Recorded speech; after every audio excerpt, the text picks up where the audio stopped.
Hey, everybody. Welcome to another episode of the Businessology Show, where we help agency owners learn how to run an agency. That stuff is not easy to do.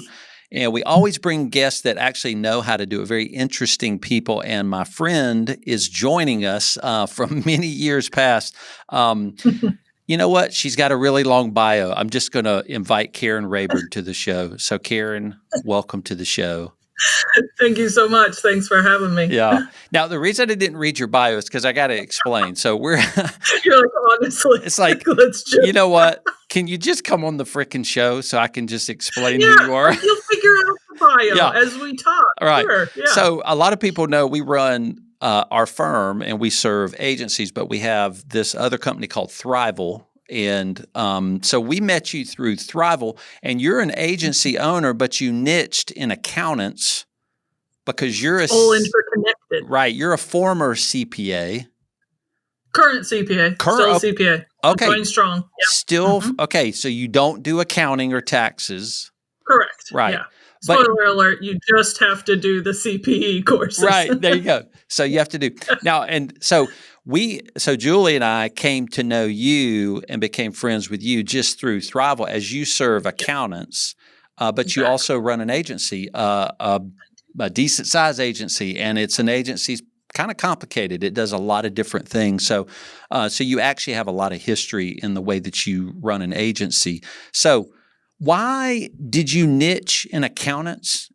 I guess you're an accountant. That's why. Yeah, it is. And it's one of those where at the time, I just wanted to help accountants with their marketing. But when I look back at it, and we'll talk about this, I think, in a lot of areas we're going to cover today, is that you do things and then you look back at them years later and go, oh, I see how that fit together and that fit together. And in some ways it might have been nice on day one to have the whole, plan laid out. But that's also the fun part of doing business, that you don't know how it's going to go. So, I am a CPA. I worked as an auditor in the States. I worked as an auditor, then business development manager for an accountancy firm in Scotland, which is where I live now. Okay. And then I worked for like a network of accounting firms. So I'd done lots of work with accountants. And I kept seeing that there was so many companies that were like, accountants, this is what you need to do in marketing. You need to do this. You need to have this brand. You need to have this website, do this marketing. And the accountants are going, okay, but who do I have do it? Because I get my brand done and then I got to find a website designer and then I got a website done and then I need to be creating content regularly. Yeah. So I set up PF, my agency, to help accountants with marketing. And then it just, flowed from there, the kind of services that we offered. But I always knew that I was going to be exclusive to accountants from the beginning because I knew them and I knew the industry. And those were the connections I had. And I did remember thinking, maybe at some point in future, we take everything we learn and help other kinds of businesses. But there's a lot, once you find a niche audience that you're working with, you can be very specific to that and really drill down into it and say, these kinds of accountants we work with, or accountants who have these issues we work with. Yeah. Well, and a lot of it is a lot of agencies start and they're more generalists, right? And then they learn to niche over time. But you had been in the agency world, which is called in-house. You were in-house leading a marketing department in a large accountancy firm, right? Is that what you said? I was one of those classic things where it merged. I started out as an auditor. Then I became the business development manager. I started helping small business clients with their marketing with other things. Okay. And then I wanted to do that with accountants. So I was intentional from the beginning because I believed it would be more efficient and more profitable, but mostly because that's what I knew, and if you know who you want to help, then focus on those people because then they feel that and they connect with that. Yeah, that's true. And I think a lot of people, if they struggle to do a niche, they do fear getting bored or there's not enough to do in a niche. And we're niched very deeply in ours. And that is so opposite of what's true. Because niches are very deep. We don't actually realize how deep they are.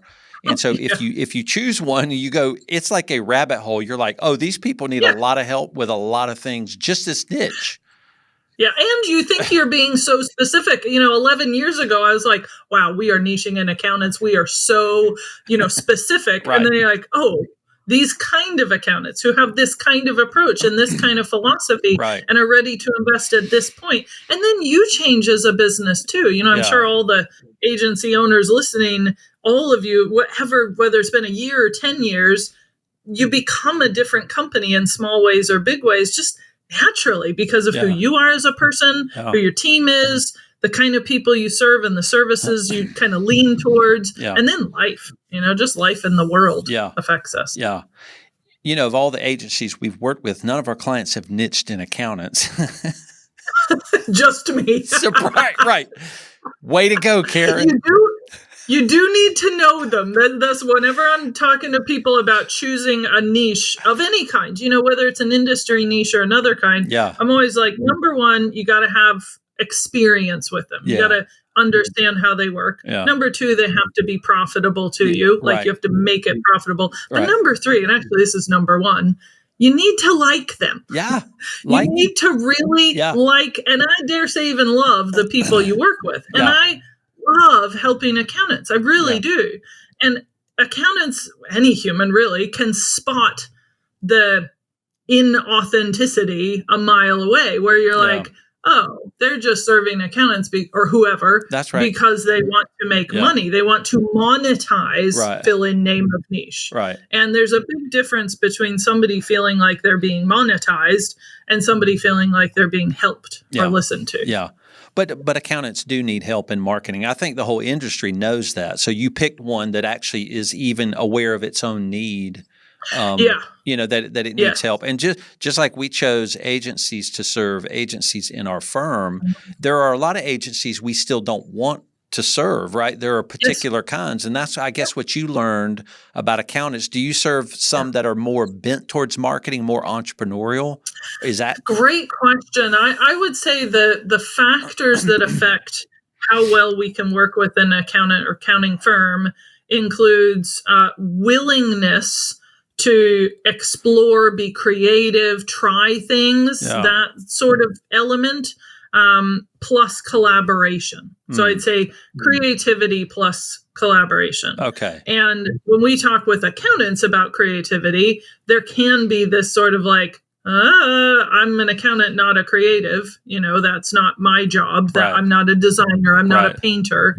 And I define creativity as problem solving plus curiosity, which I stole from Ed Catmull, who wrote the book about Pixar, Creativity Inc. And he was saying creativity is hard to define. And I loved that combination of problem solving plus curiosity because that's what the accountants we work with have. Yeah. So love it. The accountants who have that, and so that means they're willing to try stuff. Yeah. They're saying, okay, that didn't work. What might work? And then the collaboration thing means that they're not just handing over their marketing to us, say, okay, PF, go market for us. Yeah. We're saying marketing is a reflection of who you truly are. Yeah. So if you want it to truly reflect you, we've got to get to know you. And that can take a while. So, if we're going to write a blog post for you or design a website page, we need to talk to you. We need to talk to your team. We need to talk to your clients. You need to have a brand book and a tone of voice and all these things, as agency owners will know. Yeah. So that, I think, is what it doesn't matter the size. We work with some firms who are startup. We had one firm who literally had 0 clients. Yeah. And she joined our Accelerator coaching group and was like, okay, let's do this. I'm going to get 10 clients by the end of the 12-week group. And by the end of the 12-week group, she had 38 clients. And we're like, that's very well done. That's awesome. Yeah. And then you have firms that have, 4 partners and a couple of 100 team members. So it's mindset. Yeah. It's mindset. That's cool. I think that would match a lot of our client base too, is that there is a lot of collaboration. And I think what you know and what we know is that a lot of our most important work is it's not that an agency can dump it on us and go, do my stuff, I'm out of here. It's like, No, Yeah. you're a partner with us. So if we're going to be successful, we're going to be calling you to meetings and collaborating with Yes. us. And so that is a particular type of client where they want to participate in their own success. And I guess that is Yes. the definition of the curiosity. They're more enjoyable when they're curious. They're asking, they're leaning in, they're learning. They're saying, challenge me, let me try this. That's an awesome client. Yeah, because marketing is meant to be fun. Yeah. It's meant to be something that relieves your burdens. That's the thing I've thought long about marketing, that it's actually meant to make the prospect process faster and better, the sales process, the onboarding, every part of your business. Yeah. So if marketing is this burden or this obligation, then either something's wrong in your business or something's wrong in your marketing. Yeah. Now, granted, we all have times where our marketing is struggling. Like we're running a session for our clients at the end of this month on when you hit a dry spell in marketing, what do you do? Or just in your business. Yeah.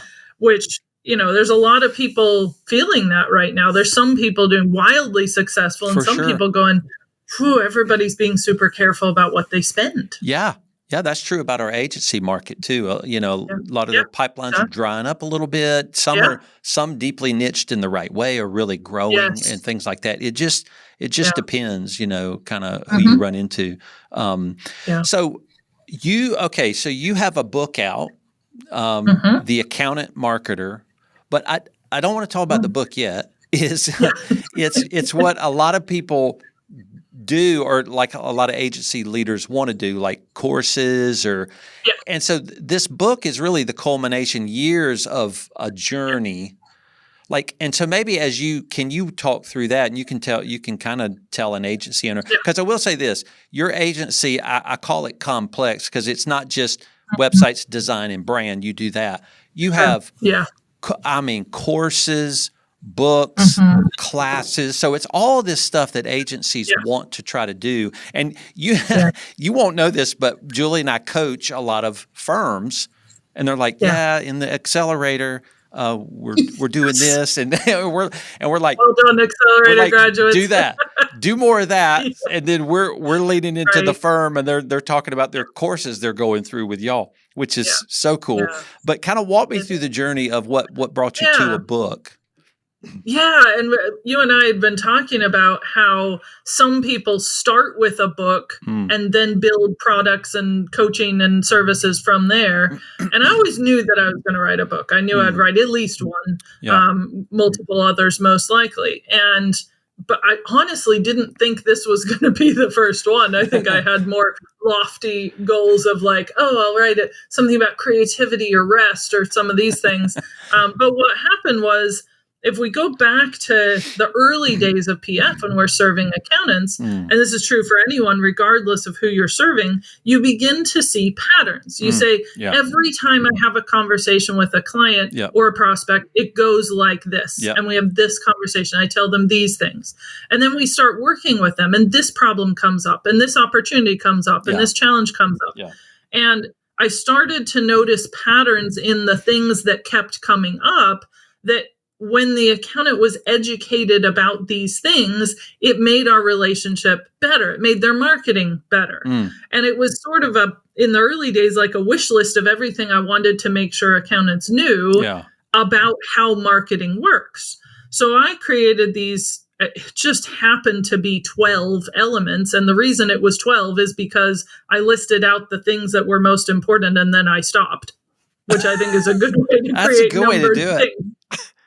Because people are like, we have 10. And you're like, did you really have 10 or did you have 7 and just throw on a few extras? But I genuinely had 12 because I just started with that's perfect. There's this. And then after that, there's this. And what's really interesting is the more, I'll back up for a second to say I came up with the 12. Yeah. I actually ran a full day course with about 30 accountants on these 12. And we did, it was deep dive. It was intense stuff. We're like, first you need to know your audience, then you need to discuss their issues, etc. And we spent a full day, and everybody was utterly exhausted at the end of the day. And they all said, that really helped me to see the big picture. So we took those 12 and we, at the time, created a 12-month coaching program from it. Yeah. And it went really well, but 12 months was too long. Like by the time you get to month 6 or 7, people are dropping off, people aren't doing their homework, people aren't showing up. And so we asked ourselves, what if we made it faster? What if we did 12 weeks instead? So we ran those concurrently, and Content Marketer was the name of the 12-month one, and the Accelerator was the name of the 12-week one because it was faster than the Content Marketer. That was my brilliant reason for the name. We're now sort of stuck with the name because we've been using it for so long. But the name fits. It's perfect. It does. Yeah. It is, actually. I think on reflection, I like it because you are accelerating your future marketing. When our clients go through Accelerator, they're like, every single time I run this, by the time we get to session 12, which, spoiler alert, is about marketing campaigns, which are made up of the previous 11, we get people going, oh my word, I totally get it. I totally see how if I'm going to send out a few emails and, whatever I'm doing, I have to start with who is this for and how do they feel and why am I doing it? What's the call to action? So that's the journey we went on, was that we just wanted to help accountants with these foundational things. And then we turned into a course, and then we turned it into a coaching group, and it sort of morphed into more on the coaching side, because now we find with our audience, it's less about, hey, by the way, here's some principles of marketing. This isn't rocket science. A lot of this is familiar, but we're applying it to that audience and saying, okay, for you as an accounting firm, here's how you apply it. Yeah.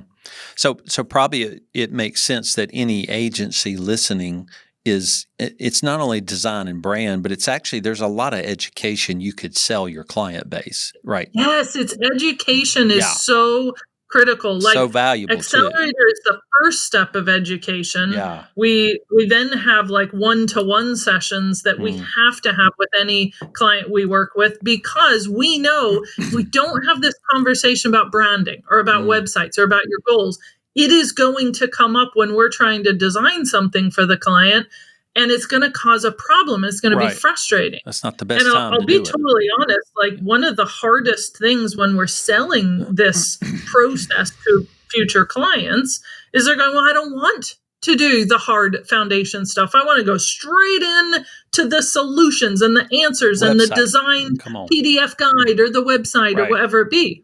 And we're going, we would love that for you too, but I guarantee you we're going to get halfway through the website build and then have to go backwards. So let's not do that.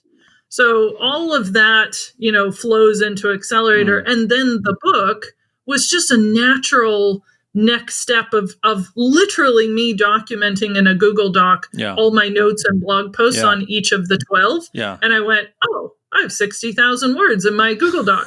I think this is more than a PDF guide.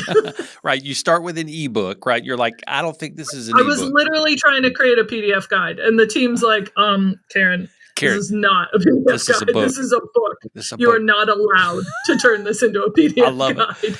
Well, it's so cool that some of the journey you're talking about is some of the things we've been through too in creating content for agencies, which is, more financial and strategy building for the agency and things like that. And what you're describing is what we had to get used to, which is try something, try a program. Try it. We did it for 12 months and we went, that's too long. We went through the same thing. Exactly. Yeah. And you have to be curious and it's scary. You launch something out into the market and then 5 people buy it and you feel like crap. You're like, well, I suck. And it's like, well, maybe you don't suck. Maybe you I was going to say, do you? Because you have 5 whole people that you can impact.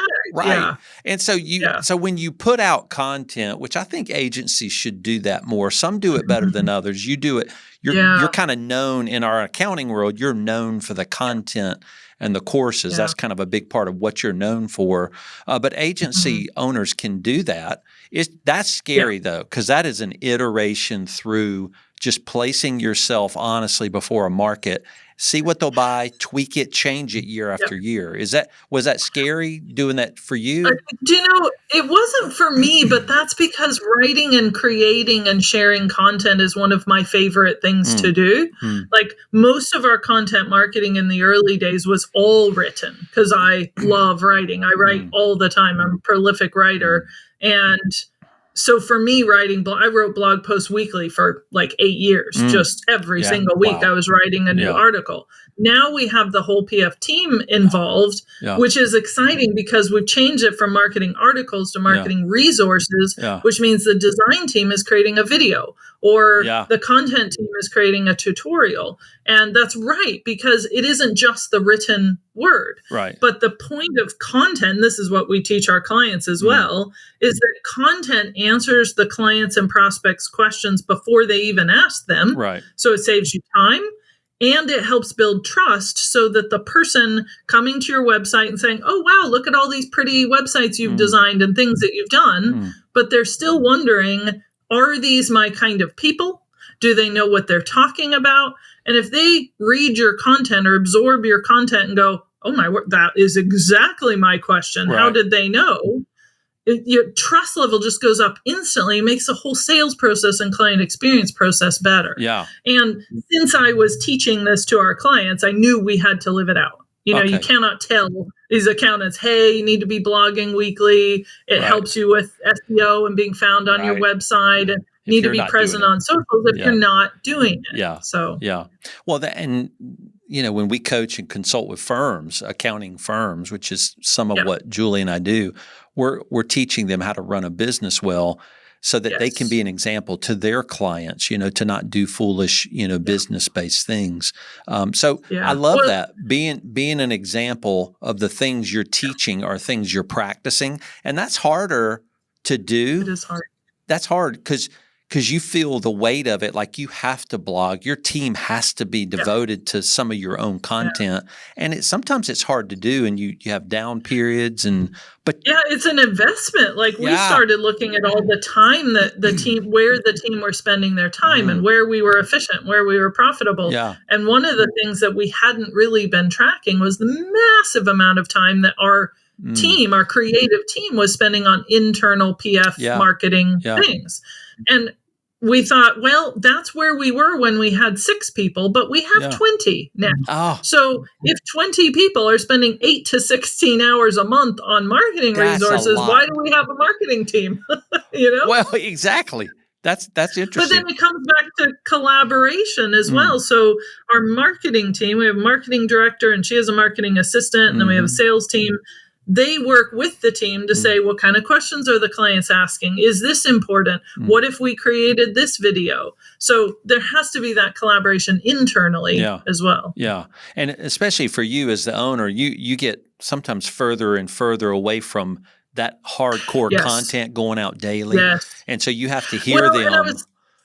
I was talking with our marketing director about that the other day, and I love being involved in content, so I do it naturally. And yet, because I've been focusing so much on getting this book and some of these other books out, my blog posting and even sometimes my social posting has dropped down a lot. Yeah. And we were talking about how I just need, if that's something I enjoy and it helps the company, I need to be intentional about it.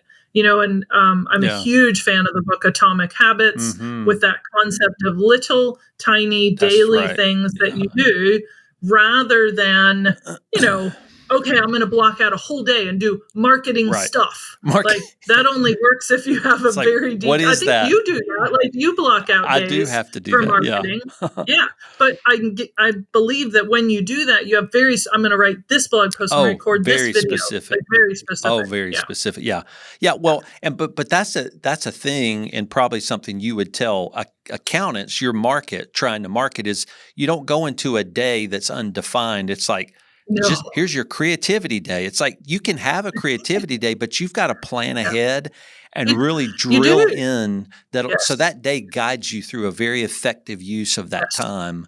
Because and you have to think about the different kinds of people. Because I remember you and I were working on, you had a whole event plan for the Deeper Weekend event that we go to every year.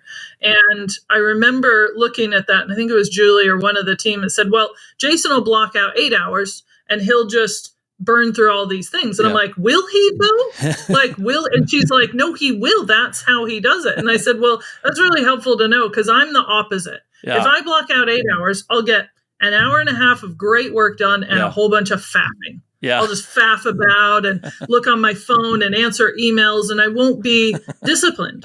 Whereas if I put an hour in every morning with something specific, I will achieve far more. So you have to think about what kind of person you are, and as you said, be very specific. It can't be, well, it can't be, but it's not going to be helpful if you say, I'm going to write a blog post. What's the blog post about? What's the title? Who's it for? Yeah. You could spend an hour crafting that before you even get to the writing. Yeah. So, I think being intentional about it, and again, that's what we encourage our clients to, is just ask those questions. Like leaping into writing a blog post is all very well, but who's it for? Yeah. Why are you writing it? What do you want them to do? Yeah. So the specifics are key.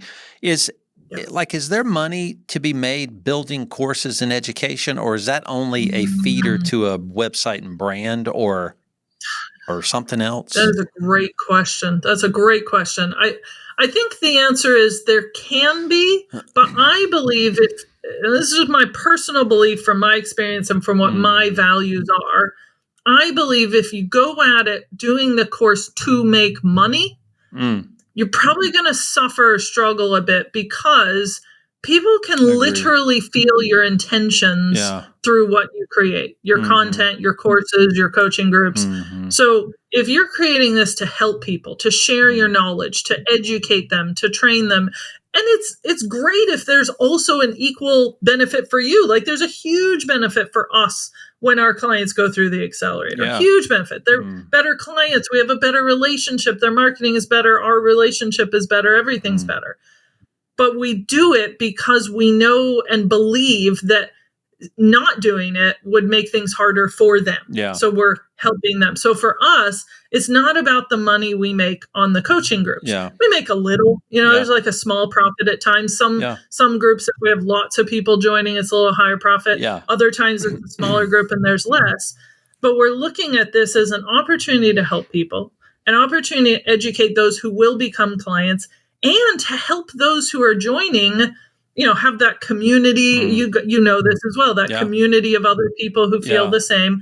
And for them to say by the end of the 12 weeks, does this seem like the sort of company that I want to work with? Yeah. Because all of us go into a potential relationship thinking, what if I'm wrong? Yeah. What if I think this company is so great and then I get in and they're not great? And sometimes they're not, and we've all had that happen where somebody comes in and they decide they don't want to work with you or vice versa. And that's okay. Yeah. But giving them an opportunity to build that trust and relationship. And if they come to the end of your course or your group and say, this isn't for me, unless it's for some terrible reason, it's a win, because they've figured out whether you could work together. And it's so expensive to the company, to the agency, to take on a client and start serving them. And then they leave and they go, oh, actually I had a really bad experience or whatever it be. And then the team are frustrated. And, it's so much better to have somebody who goes, yes, I know that I want to be in this relationship, because it's a relationship. Yeah. And it's hard like relationships are, and it's rewarding like relationships are. Yeah. We find the same thing with a course is, and I think a lot of people have a wrong view of a course. It's like, I'm going to get 12,000 people and I'm just going to get rich. And our course, and the money will just flow in. It just it'll record it, and the money. I'll just be sitting. I'm going to sleep on it. I got to sleep on it. Wipe my butt with it. Same thing with books. Like when I was writing my book and we were strategizing it and talking about my purpose of it, I remember the person I was working with was like, okay, so, is your purpose for this book to like be known and get new clients and all this? And I said, yeah, to be fair, that is a part of why I've written a book. Yeah. But actually what I really want to do is help as many accountants as possible across the whole world that need help. And if they get everything they need from reading this book, great. Yeah. That's great. Job done. You've reached a broader audience, That's it. Yeah. You've done something to care for them. So I think just having people read intentions into what you create and why. And your buyer these days is very savvy, very savvy. They can pick up instantly whether you have crafted this website page to have flashing yellow and red with exclamation points and buy now today with 14 discounts, or whether you're just like, listen, this is what we do it well. Do you want it or not? You are trashing some very particular people we try to avoid, right? That stuff drives me nuts. Generically, Jason. It drives me nuts. And I'm like, do you want to join? Because our class is hard. It's got homework. You got to check in. I know. Same. You have to actually show up. Right. If you don't show up, we're going to kick you out of the class. We don't have time to have people who don't need to take in that content. And you and I both know it's very frustrating to have people pay money for something and then not use it. We don't like that ourselves. No, I hate when I buy a book and don't read it, or buy a course and don't go through it, or drives you crazy. We don't like that. So don't do that to other people. There's big the book Oversubscribed by Daniel Priestley goes into that whole people actually like to be on a waiting list because then they get to figure out if they really want it. And then you get to figure out who the fans are, a waiting list for tickets, Taylor Swift. Everybody's like, I will be sitting there at midnight or whatever time so I can get these tickets. That's how it works. Yeah, that's a trip. Okay. So we haven't talked about the book.